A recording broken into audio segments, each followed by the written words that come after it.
तो आप पहले पढ़िए, फिर मैं बताता हूँ कैसे हिंट नोट करते हैं, कैसे सॉल्व करते हैं, सारा कुछ बताऊंगा, बस आप एक बार पढ़ लीजिए वीडियो पॉज करके। हिंदी में भी क्वेश्चन दिखाया गया है, इंग्लिश में भी दिखाया गया है। अब देखिए, अब आप समझिए, जैसे ही आप पढ़ना स्टार्ट करो कि लिखा हुआ है 8%, ठीक है, सीधे आप नोट डाउन कर लो कि हाँ कितने लोग रहे होंगे, ठीक है, 8 लोग रहे होंगे। कितने लोग? 8%। अब आपने नोट कर लिया कि हाँ ठीक है 8% थे, ठीक है। कौन कौन? MNOPQRST, ठीक है, ये आपको नोट करने की जरूरत नहीं है, ठीक है। MNO क्योंकि जहां भी बात चलेगी MNOPQRST इनकी बात चलेगी, तो आपको पता होगा। 8 स्टोरी बिल्डिंग में बैठे हुए, मतलब 8 मंजिला की इमारत है जिसमें वो लोग रह रहे हैं, ठीक है। अब 8 मंजिल की इमारत है। अब देखिए लिखा हुआ है उसके आगे कि the lower most floor is number 1 and top most floor is number 8। मतलब जो सबसे पहले नीचे वाली मंजिल है, जो सबसे पहले नीचे वाली मंजिल है उसको किससे? 1 से दिखाना है, और सबसे ऊपर वाली मंजिल जो है उसको 8 से दिखाना है। मतलब मंजिल की जो नंबरिंग है वो नीचे से ऊपर हो रही है। कहाँ से? इसके बाद देखिए कह रहा है कि their ages are in increasing order from bottom to top, ठीक है। कह रहा है कि जो इनकी आयु का जो वो है ऑर्डर है, मतलब आयु का जो क्रम है वो नीचे से ऊपर की तरफ बढ़ते क्रम में है, ठीक है, बढ़ते क्रम में है। मैंने कर दिया इंक्रीजिस, ठीक है, बढ़ते क्रम में ऊपर की ओर है, ठीक है। नीचे से ऊपर की ओर एज इनकी बढ़ रही होगी, मतलब सबसे कम जिसकी एज होगी वो पहले फ्लोर में बैठा होगा, और सबसे ज़्यादा जिसकी उम्र होगी वो 8वें फ्लोर में बैठा होगा। इसके बाद आप देखिए लिखा हुआ है क्वेश्चन में कि जो इवन नंबर फ्लोर में बैठा हुआ है उसकी एज भी एक इवन नंबर होगी। कहने का मतलब इवन नंबर और नंबर, मतलब आप समझ रहे होंगे हिंदी वाले भी, सम और विषम, ठीक है। जो सम नंबर के फ्लोर में बैठा होगा, मतलब जो दो सेकेंड फ्लोर में बैठा होगा, दूसरे नंबर के फ्लोर, दो क्या है? सम नंबर। तो इस फ्लोर में जो भी पर्सन बैठा होगा उसकी एज भी एक सम नंबर होगी, उसकी उम्र भी एक सम नंबर होगी, मतलब जैसे 4, 8, 16 ये कुछ होगा। हाँ, एक लाइन और लिखी, no 2 person have the same age. किन्हीं भी दो व्यक्तियों की उम्र बराबर नहीं होगी। देखिए Q इज 19 ईयर्स ओल्ड, अब ये हिंट नहीं है, ये सेंटेंस जो है, ये स्टेटमेंट पूरी श्योरिटी बता रहा है कि Q इज 19 ईयर्स ओल्ड। सीधा सीधा इसने मतलब रिजल्ट ही देके रखा है, ये हिंट नहीं है। तो इसको हम रफ में नहीं नोट करेंगे, यहीं पे नोट करेंगे। अब आपको लिखना कहाँ है 19 ईयर्स ओल्ड? देखिए आप क्या करोगे, आप ऐसे में दो वेरिएबल हैं तो जितने वेरिएबल उतने कॉलम, क्या? जितने वेरिएबल उतने कॉलम। क्यों? क्योंकि देखिए एक वेरिएबल, एक कॉलम किसका बनाओगे आप? उनकी एज का, और एक किसका बनाओगे आप? उनके नाम का, कि कौन है, ठीक है। तो यहाँ पे देखिए, यहाँ पे आप पर्सन दिखाओगे, ठीक है, पर्सन, और यहाँ पे क्या दिखाओगे आप? एज, ठीक है। ये मैंने हिंदी से लिख दिया व्यक्ति, और ये आयु। इंग्लिश वाले समझिएगा, ये पर्सन है, ये एज है, ठीक है। अब देखिए, अब क्या कहा उसने कि Q is 19 years old, Q is 19 years old, ठीक है, stage on the 3rd floor. Q जो है वो तीसरे फ्लोर में बैठा हुआ है। Q कौन से फ्लोर में बैठा हुआ है? तो देखिए तीसरे फ्लोर में कौन बैठा हुआ है? Q, और उसकी एज कितनी है? 19 साल।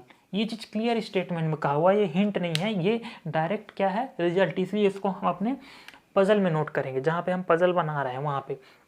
अब देखिए एक चीज प्रूफ होगी, जो कहा था कि इवन नंबर ऑड नंबर के जो समझाया था उसने, कि देखिए ये कौन सा नंबर है? ऑड नंबर, विषम संख्या है। तो इस पे बैठे हुए व्यक्ति की जो आयु है वो भी एक विषम संख्या है। ये चीज क्लियर हो गई।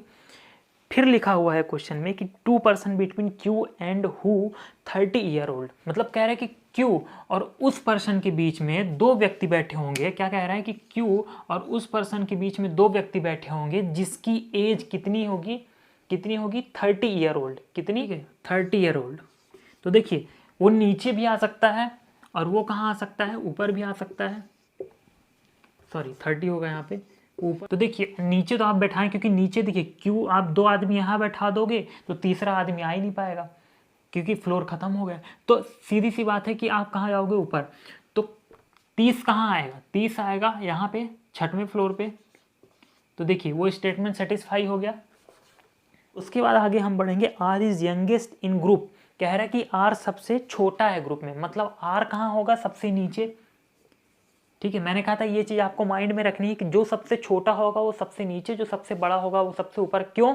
इस वाले हिंट के थ्रू आपने डिसाइड किया था। कह रहा था कि जो उनकी आयु का जो क्रम है वो नीचे से ऊपर की ओर बढ़ते क्रम में होगा। तो इसका मतलब क्या हुआ? जो सबसे छोटा वो सबसे नीचे, जो सबसे बड़ा वो सबसे ऊपर, तो आर सबसे नीचे है, ये कह रहा है साफ साफ कि आर इज, तो ये नहीं कह रहा है कि आर सबसे नीचे, कह रहा है कि आर सबसे छोटा है, तो जो सबसे छोटा वो सबसे नीचे। फिर कह रहा है कि Elder one is 46 years old.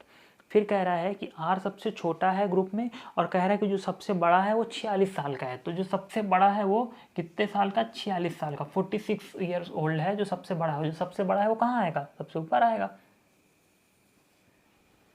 फिर कह रहा है कि m is elder to q, कह रहा है कि m जो है वो q से बड़ा होगा, मतलब m कहाँ आएगा, q के ऊपर ही आएगा। ठीक है, m is elder to q। ठीक है, तो हम यहाँ पे हिंट नोट कर लेंगे, m is elder to q मतलब m ऊपर आएगा, q नीचे आएगा। ये हिंट हमने नोट कर लिया। उसके बाद लिखा हुआ है m is elder to q, 1 person between m and n, कह रहा है कि 1 person between m and n, मतलब m और n के बीच में एक पर्सन बैठा हुआ है। m और n के बीच में कितने पर्सन बैठे हुए हैं, अब वो ऐसा भी हो सकता है, वो अरेंजमेंट ऐसा भी हो सकता है। ठीक है, q कहाँ आएगा, m के नीचे आएगा। तो देखिए q अगर m के नीचे आएगा तो यहाँ इस केस में हमें यहाँ बैठाना पड़ेगा, और इस केस में हमें यहाँ बैठाना पड़ेगा। ठीक है, अब देखिए आगे पढ़िए, लिखा हुआ है s इज 35 ईयर ओल्ड। क्या लिखा हुआ है, s इज 35 ईयर ओल्ड।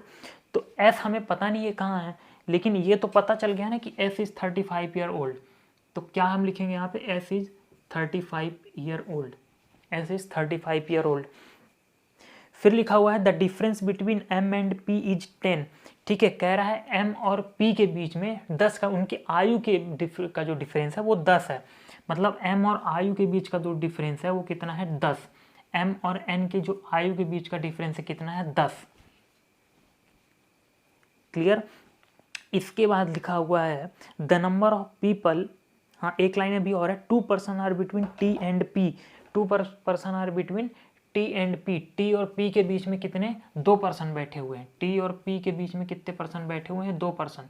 तो ये अरेंजमेंट ऐसे भी हो सकता है, ये अरेंजमेंट ऐसे भी हो सकता है। फिर देखिए लिखा हुआ है the number of people living above s is the same age the below p। ठीक है, कह रहा है, देखिए कुछ हिंट मैं इधर भी नोट कर रहा हूँ, कह रहा है कि जितने पर्सन s के ऊपर उतने पर्सन s के नीचे, नहीं सॉरी, कह रहा है कि जितने पर्सन s के ऊपर उतने ही पर्सन p के नीचे, मतलब तो इसको आप नोट करके रखिएगा। ठीक है, जितने ही पर्सन s के ऊपर उतने ही पर्सन p के नीचे, मतलब अगर s के ऊपर जो है 4 पर्सन है तो p के नीचे भी 4 पर्सन आएंगे। देखिए उसके बाद कह रहा है कि 1 पर्सन इज 16 ईयर्स ओल्ड, कोई एक व्यक्ति है जो 16 साल का है, कौन है हमें नहीं पता। तो देखिए 16 कहाँ है, कहाँ कहाँ आ सकता है, देखिए 16 19 के नीचे ही आएगा, क्योंकि जो छोटा नीचे जो बड़ा वो ऊपर। तो 19 के नीचे कितनी जगह है, सिर्फ 2 फ्लोर, दूसरा और पहला। ठीक है, तो 16 या तो दूसरे पे आएगा या तो 16 पहले पे आएगा। लेकिन आप एक जगह आप देख रहे हैं लिखा हुआ है कि हु इज यंगेस्ट इज 11, सबसे लास्ट वाला सेंटेंस में पढ़ रहा हूँ, लिखा हुआ है who is youngest is 11 years old, मतलब जो सबसे छोटा है वो 11 साल का है। तो सबसे छोटा ये 11 यहाँ, तो 16 कहाँ आएगा, 16 यहाँ आएगा। अभी हमें ये नहीं पता कि यहाँ पे बैठा कौन है, सिर्फ एज हमें पता चल रही है। फिर देखिए बोल रहा है कि T is not 29 years old. आप देखो इसको, ये लिखा हुआ है एफ 35 साल का है, कितने साल का है, एफ 35 साल का है। मतलब ये जो 35 साल वाला आदमी है, मतलब एस जो है वो कहाँ आएगा, इसके ऊपर आएगा, क्योंकि छोटा नीचे, क्योंकि बढ़ते क्रम में उम्र नीचे से ऊपर की ओर, तो 30 के ऊपर आएगा एफ। मतलब एस कहाँ पे आएगा, 7वें फ्लोर पे एस आ गया। ठीक है, 7वें फ्लोर पर एस आ गया, और इसकी एज क्या है, 35। ठीक है, अब कह रहा है कि जितने पर्सन एस के ऊपर, आपने एक चीज एक और आपको दिया हुआ था, शायद वो हिंट नोट नहीं किया हूँ, कि जितने पर्सन एस के ऊपर, ठीक है, उतने ही पर्सन पी के नीचे। तो ये बताइए एस के ऊपर कितने पर्सन है, सिर्फ एक पर्सन आ रहा है, मतलब पी के नीचे भी पी के नीचे एक पर्सन आएगा। तो पी को आप कहाँ रखो कि उसके नीचे सिर्फ एक ही पर्सन आए, तो पी को आपको यहाँ रखना पड़ेगा जिससे सिर्फ एक पर्सन नीचे आए। ठीक है, ये चीज़ क्लियर हो गई आपका, ये हिंट यूज हो गया, ये तो लगातार यूज ही हो रहा है। अब देखिए ये भी हिंट आपका यूज हो गया था कि क्यू और 30 एज वाले पर्सन के बीच में सिर्फ 2 आदमी बैठे हुए हैं। ठीक है, 2 आदमी बैठे हुए हैं। ठीक है, ये भी यूज हो गया। हम इन दोनों में देखते हैं, देखिए टी और पी के बीच में 2 पर्सन बैठे हुए हैं, टी और पी के बीच में 2 पर्सन बैठे हुए हैं। अब आप पी के नीचे तो टी को बैठा नहीं सकते, तो पी के ऊपर टी को बैठाना पड़ेगा, लेकिन पी के ऊपर टी बैठेगा कितने, 2 पर्सन के बाद। तो 1 पर्सन तो पहले से बैठा हुआ है, 1 पर्सन यहाँ पे बैठ जाएगा चौथे फ्लोर पे, तो टी यहाँ पे आ जाएगा। तो देखिए पी यहाँ पे है, तो देखिए पी के ऊपर आएगा एम, और 1 पर्सन को छोड़ के, मतलब एम यहाँ कहीं पे आएगा, और एम की एज 29 नहीं, एम की एज कितनी होगी, 26। ठीक है, एम की एज क्या होगी, 26। अब बोल रहा है, देखिए अब क्या होगा कि 26 और 30 के बीच में ही टी की एज होगी। अब ये भी बोल दिया कि टी 29 साल का नहीं होगा, तो हमें निकालना है कि टी कितने साल का होगा।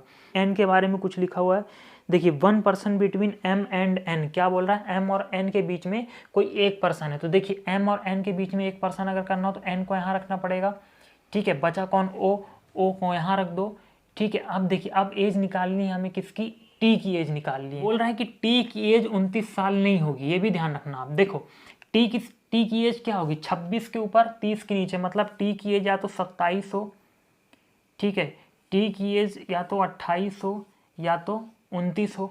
टी की एज 28 नहीं हो सकती, क्योंकि टी जो है ऑड नंबर के फ्लोर पे है, मतलब विषम संख्या, उसका जो फ्लोर है वो विषम संख्या है, तो उसकी एक एज भी विषम संख्या होगी, मतलब या तो 27 हो या तो 29। 29 को क्वेश्चन में ही मना कर दिया, तो बचा क्या, 27, मतलब टी की एज कितनी होगी, 27। ठीक है, तो ध्यान दिया आपने कैसे हमने इस पजल को सॉल्व किया। क्वेश्चन को हमने पढ़ते पढ़ते गए, सीधे हिंट हम सीधे रफ में कहीं पे साइड में नोट करते जाएंगे, जिससे क्वेश्चन हमें दोबारा ना पढ़ना हो। और जो जो एकदम श्योरिटी वाले सेंटेंस हो, उसको जो एकदम रिजल्ट बता रहे हो कि नहीं हाँ ये चीज़ श्योर है, तो उसको सीधे अपने जो पजल जो भी आप बनाए हो, टेबल लाइन जो भी कुछ भी बनाए हो, आप कैसे करेंगे वो तो हम फिर जब पूरा कंप्लीट देखेंगे चैप्टर तब देखेंगे, समझ में आएगा कि हम कौन सी पजल किस तरह से सॉल्व करते हैं। ये फ्लोर बेस्ड पजल थी। फ्लोर कैसे होता है, ऊपर से नीचे, नीचे से ऊपर, तो फ्लोर हमको हम ऐसे दिखाते हैं। ठीक है, यहाँ पे कुछ पर्सन बैठे हुए थे रैंडमली और उनकी कुछ एज थी। ठीक है, एज क्वेश्चन में बोला था कि नीचे से ऊपर बढ़ते क्रम में है, देखिए एज नीचे से ऊपर बढ़ते क्रम में है ना। बस यही मेन कंडीशन क्वेश्चन में यही दी होती है कि एज जो है वो नीचे से ऊपर की ओर बढ़ते क्रम में होनी चाहिए। जो जो भी दिया था क्वेश्चन में सारा कुछ सेटिस्फाई हो गया, हमारी ये पजल इसका मतलब सही है। तो इसका मतलब अब हमारा काम क्या है कि अब हम इसको देखते हुए, जो हमने तैयार किया है, जो हमने पजल कंप्लीट की है, इसको देखते हुए हम क्वेश्चन का आंसर करते जाएंगे।